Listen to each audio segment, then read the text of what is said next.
Hello friends, आज मैं आपके साथ second trimester of the pregnancy की एक मेजर कॉम्प्लिकेशन के बारे में बात करूंगी, जो कि आज के इरा में बहुत ही कॉमन होती जा रही है। जी हाँ, आज का टॉपिक होगा गेस्टेशनल डायबिटीज़। तो गेस्टेशनल डायबिटीज़ अक्सर उन लेडीज़ को भी हो जाती है जिनकी कोई फैमिली हिस्ट्री में किसी को डायबिटीज़ नहीं होता, और जब हम रूटीन टेस्ट करवाते हैं तो वो जो है वो डायबिटिक निकलती हैं। ये मोस्टली 24 वीक से लेके 28 वीक ऑफ द प्रेगनेंसी में ज़्यादा डिटेक्ट होता है, लेकिन हमें कोई भी लेडी जो हमारे पास प्रेग्नेंट आती है उसका ब्लड शुगर लेवल, चाहे वो फर्स्ट ट्राइमेस्टर में आ रही है, चाहे सेकंड में आ रही है, चाहे थर्ड में आ रही है, हमें करवा लेना चाहिए ताकि हम अपनी जो पेशेंट है उसको अवेयर कर सकें।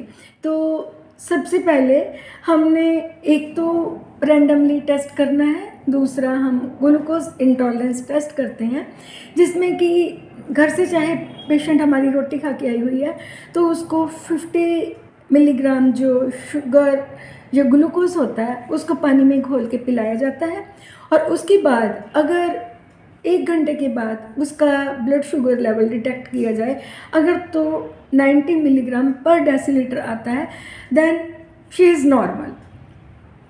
वैसे भी हमारा जो फास्टिंग ब्लड शुगर है वो 90, प्रेग्नेंट वुमेन का 90 मिलीग्राम पर डेसीलीटर होना चाहिए, और रोटी खाने के जो 1 घंटे के बाद है वो 140 मिलीग्राम पर डेसीलीटर होना चाहिए, और 2 घंटे के बाद फिर ये वापस 120 तक आ जाए तो हमारी जो मरीज़ा है वो नॉर्मल है, ज़्यादा चिंता वाली बात नहीं है। तो अगर ये अप जाता है तो एक चिंता का विषय होता है, और डॉक्टर की एक ड्यूटी बनती है कि अपनी पेशेंट को वो अवेयर करे कि आपने कौन कौन से प्रिकॉशंस लेने हैं और किस तरह का जीवन हमने जीना है। तो आज मैं अपने इस वीडियो में केवल आपको एक सिम्टम्स बताऊंगी, और नंबर 2 पे इसके मैं कॉजेज़ बताऊंगी।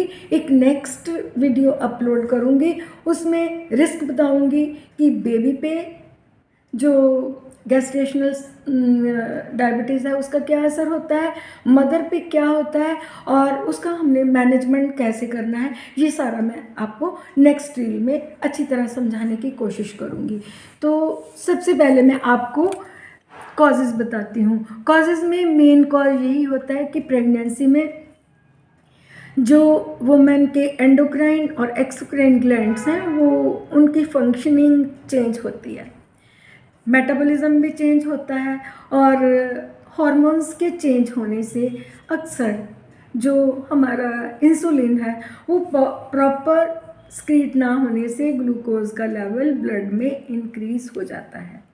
तो ये सबसे बड़ा कारण होता है। नंबर 2 पे आता है जो गर्ल्स पहले पीसीओडी का शिकार रह चुकी हैं, उनमें इस चीज़ की संभावना बहुत ज़्यादा होती है, वो ड्यूरिंग प्रेगनेंसी डायबिटिक हो सकती हैं। जो ओवरवेट लेडीज़ हैं उनमें भी ये जो डायबिटीज़ है, गेस्टेशनल डायबिटीज़ है, इसकी संभावना ज़्यादा है।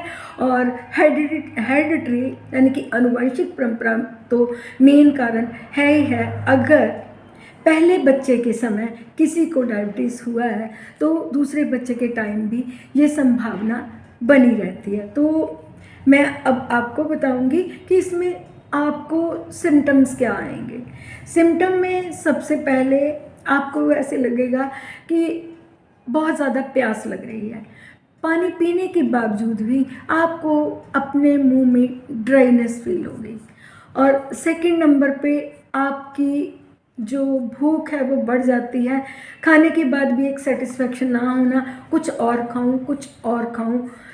थर्ड नंबर पे स्वीट चीज़ें खाने की क्रेविंग होती है, और नंबर 4 पे पेशेंट जो है वो कंपैरेटिवली उसको वॉमिटिंग्स ज़्यादा आती हैं, और इसके बाद में जो पेशेंट है नेक्स्ट में उसको यूरिन जाने की बार बार फीलिंग होती है, और इसके साथ एक मेजर सिम्टम के साथ अक्सर लेडी डॉक्टर्स के पास पेशेंट आती हैं कि हमारे प्राइवेट पार्ट पे इचिंग हो रही है। जब एग्जामिनेशन किया जाता है तो वो फंगल इन्फेक्शन से पीड़ित पाई जाती है, तो ये एक मेन साइन स्ट्राइक करता है कि ये पेशेंट जो है ये डायबिटिक हो सकती है। तो काइंडली इन सभी चीज़ों का ध्यान रखें, ये कंट्रोल में लाई जा सकती है, इतना घबराना नहीं, लेकिन इसका मैनेजमेंट और इसके जो मैं कॉम्प्लिकेशंस है उनके बारे में कल आपको सारा बताऊंगी।